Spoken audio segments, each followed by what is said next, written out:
세상의 모든 지식 언더스탠딩. 이게 작년도에 중국의 소비가 어떤 식으로 일어났는가를 이제 중국의 미디어요, 그 차이신이라는 미디어가 그 분석을 해놓은 거예요. 중국인 가계부 분석. 그렇죠. 네. 말하자면 중국인의 가계부는 어떻게 썼나를 보면은 먹는데 30%예요, 대충. 예. 그 다음에 이제 그 월세 내고 또는 뭐 그 하여튼 교통비, 학비. 23% 정도 되죠. 그래서 이렇게 쭉 보시면은 뭔가 물건을 사주는 게 요 제가 그 파란색으로 쳐놓은 거기밖에 없어요. 다 이제 먹는 거나 필수에 쓰지. 예, 뭐 의료, 교육 이런 거가 무슨 물건을 제조하고 생산하는 그렇죠. 게 아니잖아요. 보면은 그거밖에 없어요. 근데 작년에 소비가 5.7%예요.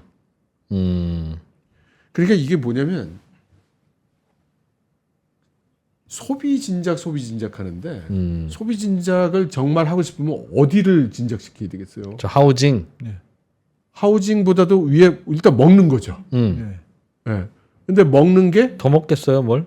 조금 전에 말씀드렸듯이 거지 세트 이런 거 먹는다고. 그렇죠. 그러니까 이게 지금 소비 침체가 어떤 식으로 온다는 거를 알 수 있는 겁니다. 그러니까 그렇게 싸구려를 먹는 풍조가 그렇게 강하게 지금 부각이 되고 있다는 거는 그만큼 지금 소비가 엄청나게 위축됐다는 거를 뜻하는 거고요. 그래서 중국 정부의 고민도 여기 있다고 봐요. 이게 그렇다고 해서 야 비싼 거 좀 먹어봐 라고 돈 줘봐야 비싼 거 먹을 수가 없을 뿐더러 그래서 비싼 걸 먹으면 그래서 뭐 이게 무슨 선순환으로 도냐 이거죠. 그래서 제조업에 파급 효과를 주기 위해서는 어쨌든 이 가전제품이니 뭐 자동차니 이런 것들을 해야 되는데 비중 전체는 지금 뭐 한 5.7%예요. 그게 자동차 엄청 사주고 테레비 큰 걸로 바꿔줘 봐야 가구 소비의 5.7% 정도 안에서 지금 왔다 갔다 한다는 거죠. 이게 지금 다들 이런 식으로 해서 지금 이 소비 위축이 해소될 수 있을까? 라고 이제 다들 의문을 갖는 거죠. 그러면 먹는 거를 잘 먹으려면 일단 매일매일 주머니에 도는 돈이 이게 풍족해야 되거든요. 그러면 일단 고용 문제가 또 해결이 돼야 되고요.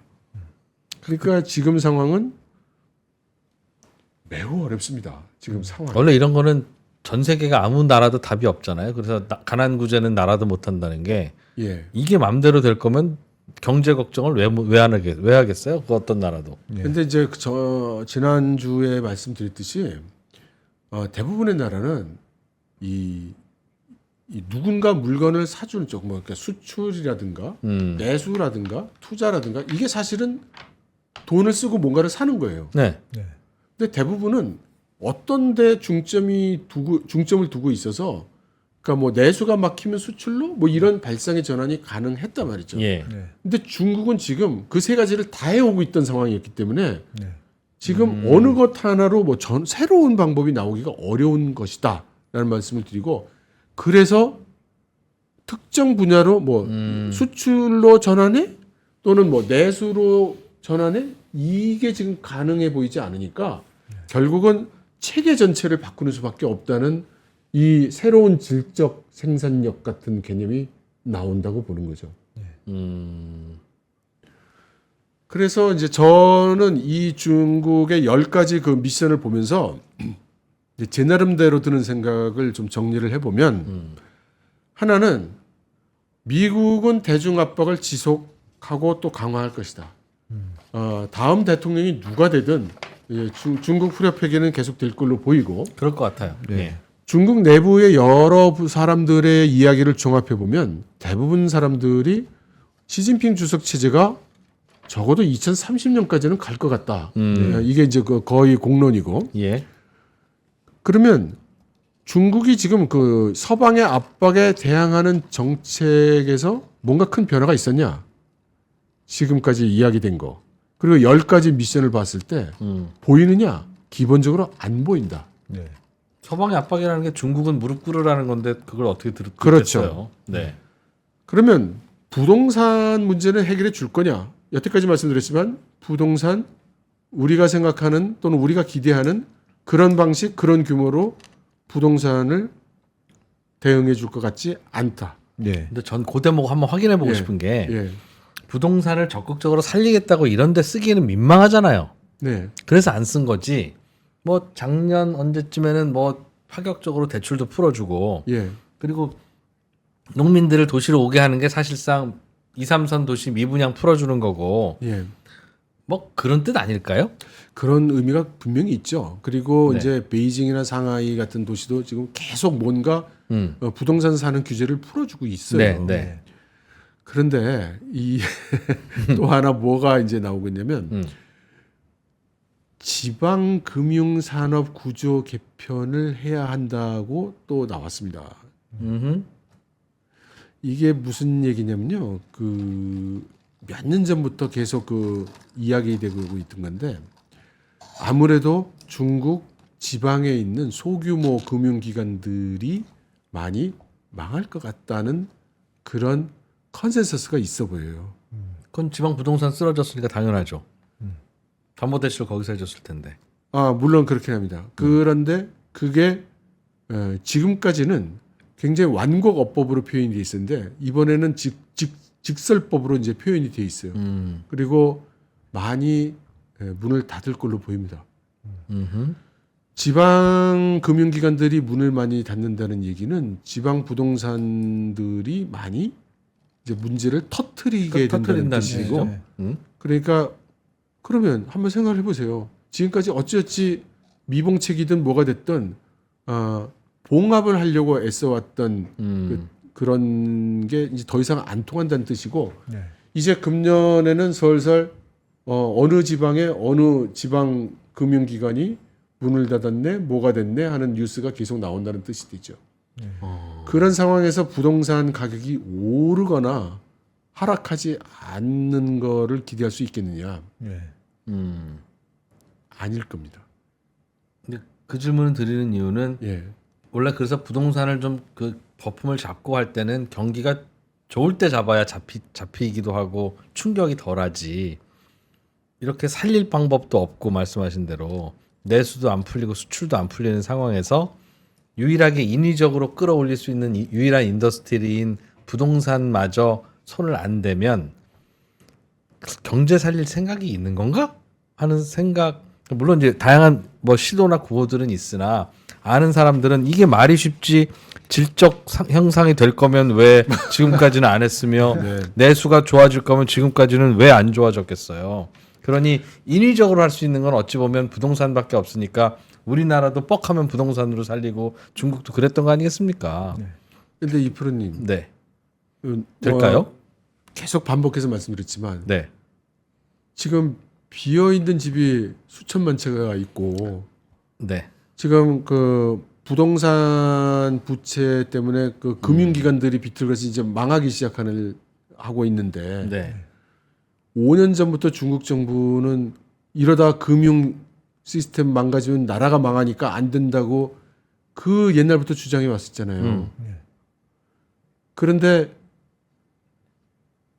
중국 정부 입장에서 보자면 죽어라고들 말을 안 듣고 맞아요. 참 지겹게도 그 협조를 안 해줘가지고 그 5년 동안 강조해왔던 그 위험에 지금 드디어 빠지고 있는데 그러면서도 부동산 경기 진작시키라는 얘기를 받아들이겠어요? 오히려 지금 중국 정부는 집 없는 청년들 지금 막 그 인생의 희망을 잃고 있는 청년들에게 어떻게 해서든 살 집을 마련해 주는 정책도 지금 추진 중인데 저가로 임대해 주는 보장형 임대주택 어떻게 그걸 할 수가 있겠어요?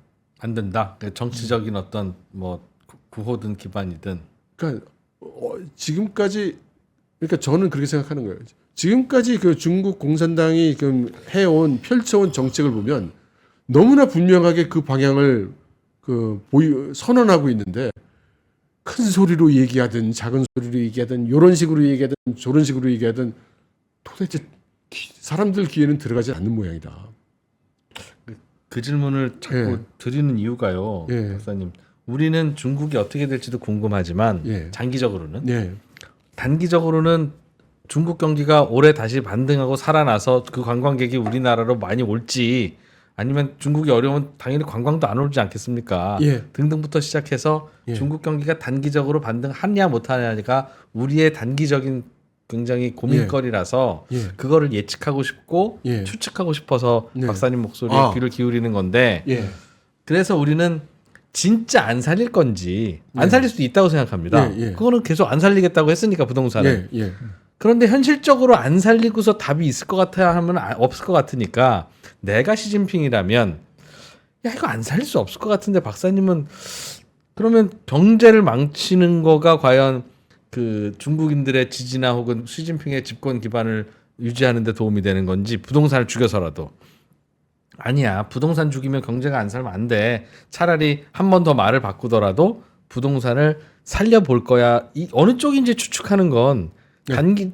단기적으로 중국 경제가 반등할지 못할지를 판단하는 바로미터 같아서 아. 자꾸 여쭙는 거예요 그거를. 예, 근데 제 네. 대답은 정해져 있습니다. 안 어떻게 살린다? 봐도 어떻게 봐도 예. 그러니까 살린다는 뜻이 중국 공산당 입장에서 부동산 대폭락 사태를 원하는 거냐 그런 건 아니죠. 그런 네. 극단적인 상황은 아니고 그런 폭락을 원하는 건 아니지만 지금 이야기되고 있는 것 같은 그런 희망찬 부동산 경기 진작책 같은 거는 그건 아니다. 그건 있기 어렵다. 좀 심하게 얘기하면 그런 일은 일어나지 않을 거다. 지금까지는 했는데 아니 지금까지도 예. 그게 부동산 그 진작책을 썼다기보다는 지금 부동산 문제가 단기적으로 심하니까 대증요법을 조금씩 하고 있을 뿐이지. 급락을 막을 뿐이지. 그렇죠. 네. 댐에 구멍이 생기는 걸 이렇게 손가락 넣어서 끼워 막고 있는 그런 거지. 예, 그런 건 아니다. 중국 경기가 살아나려면 적어도 부동산 덕분에 살아날 일은 기대하지 마라. 예. 음. 예. 그러면 부동산 아닌 다른 걸로는 이제 요런 걸로 살려보겠다는 건데 예. 어떻게 보십니까? 가능성을 좀 어떻게 봐야 될까요? 이게 이제 사람들 그러니까 저뿐만 아니라 네, 궁금한 거죠. 그러니까 왜 이런 소리를 하는지는 내가 이해를 하겠다. 네, 근데 그게 되겠냐? 그렇죠. 이제 이런 상황인 거죠. 음. 그래서 저도 이제 제가 아는 중국 기업인들 또 금융계에 있는 사람들 만나서 좀 물어봤어요. 어떻게 생각하냐고. 네. 다 저하고 입장이 똑같아요. 다. 이런 얘기를 하는 거는 내 이유는 알겠다만 이게 되겠냐? 전부 이런 상태예요. 심지어 어저께 IMF 총재도 한 말씀 하셨습니다. 자, 중국 경제는 지금 갈림길에 서 있다. 어떡할 거냐? 그러면 IMF 쪽에서는 이제 하는 얘기는 그렇게 얘기를 했죠. 그래서 시장 경제 제대로 해야지 이게 뭐 해결되지 않겠는가? 시장 경제를 제대로 하는 얘기는 중국 공산당 입장에서 어떻게 들리는 얘기냐면 지금 우리 시장 경제 하고 있어요. 다만 계획 경제도 같이 있을 뿐이야. 네. 그러고 있는 나한테 시장 경제를 하라고 얘기하는 건 계획 경제를 포기하는 뜻입니다. 계획 경제를 포기하라는 거는 다시 말해서 국유 기업이라든가 이런 공유제, 사유제 경제가 아닌 공유제 경제 체제를 포기하라는 뜻입니다. 공유제를 포기하라는 뜻은 공산주의를 포기하라는 뜻입니다. 공산주의를 포기하라는 말은 중국 공산당이 없어지라는 뜻하고 똑같습니다. 그럼 중국 공산당이 없어지라는 말은 우리 보고 죽으란 말이에요. 이렇게 되는 거예요. 그러니까 그거를 그대로 그렇게 받아들일 수는 없죠. 그래서 그러면 중국이 이렇게 해서 막 뭔가 발전이 이루어지고 혁신이 이루어질 거냐? 야, 그러면 그렇게 안 되는 거냐? 이제 망하는 거냐 중국이? 야, 지지부진 고만 그럭저럭 그러니까 그렇게 된다는 맛이군요. 정말 한치 앞을 알기 어려운. 그러나 뭔가 갈림길에 서 있는 것만큼은 틀림없다는 그런 생각이 이제 좀 들죠. 아무튼 중국은 이제 여태까지 되내온 대로 산업 공급망 그리고 국가 전략산업 이제 본인들이 얘기하고 있는 전략산업에 집중하려 할 것은 틀림이 없어 보이고 네. 그럼 이 사람들이 집중하는 산업이 사실 들어보면 아시겠지만 우리가 별로 피부에 안 와닿잖아요. 네. 네. 다시 말해서 우리 기업이나 우리 제품이 거기 가서 꽂힐 게 별로 없다는 뜻이 됩니다. 네. 그런데 이제 그 시장 경제 부분, 민간 경제 부분에 도는 지금 분위기는 최저가, 가성비, 중저가 뭐 이런 거잖아요. 다운그레이드. 그리고 심지어 수출도 중국이 이제 본인은 아니지만 미국, 유럽 쪽 수출은 줄고 브릭스, 글로벌 사우스 쪽 수출이 느는 거잖아요. 이거는 점점 한국 경제의 접점이 줄어들고 있다는 뜻입니다. 우리가 그들에게 팔 수 있는 제품이나 우리가 거기 가서 기여할 수 있는 영역도 줄어들고 있다는 뜻이고요. 그러면 우리 수출의 거의 뭐 30% 가까이를 차지하고 있던 중국이 지금까지보다도 더 분리돼 나갈 것이다. 따라서 우리 경제에 절대로 긍정적으로 작용하지 않을 것이다. 네. 우린 더 어려워질 것 같다. 네. 죄송한 말씀이지만 이제 저는 그렇게 보입니다. 중국이 성장을 못하니까 한국도 같이 못할 거야. 예, 성장만 못해도 참 좋겠습니다. 경우에 따라서는 유지를 하기도 어려울 수도 있는 그런 것이 아닌가 그런 생각이 듭니다. 그동안의 중국의 발전 공식이 사실은 잘못된 거였네라는 뜻입니까? 버블이 있었죠. 버블이.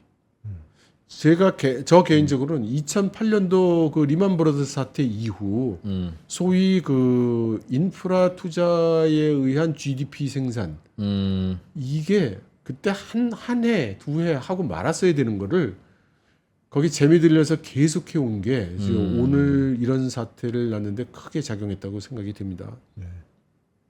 그때 거에 구조 조정을 하고 가야 되는 상황인 것 같다. 예, 그때 털었어야 됐죠. 이제 그건 임시 조치로서 특별한 조치로서 털었어야 됐다고 생각합니다. 그렇다면 그 기간 동안 한국은 마찬가지로 같이 안 좋을 거다. 워낙 중국이랑 경제가 밀접해 있는 상황이라 예, 그 영향 안 받을 수 없다. 예. 알겠습니다. 그렇군요. 뭐 그럴 수도 있다고 생각했는데 확인하니까 예. 네, 뭐 어느 쪽이든 저희는 방향을 잡고 대응을 해야 되는 거니까요. 예, 그렇습니다. 예. 알겠습니다. 시간이 조금 지났지만 끝까지 듣고 싶어서 오늘은 네, 그렇게 됐습니다. 감사합니다. 중국의 올해 2024년 양회에서 발표된 10가지 주제를 중국 매체보다 더 자세하게 저희가 약 한 3시간에 걸쳐서 전해드렸네요. 다시 한번 잘 보면서 배워볼게요. 중국 워낙 간단한 나라가 아니라서 네. 잘 배웠습니다. 고맙습니다. 네, 잘 들었습니다. 이철 박사였습니다.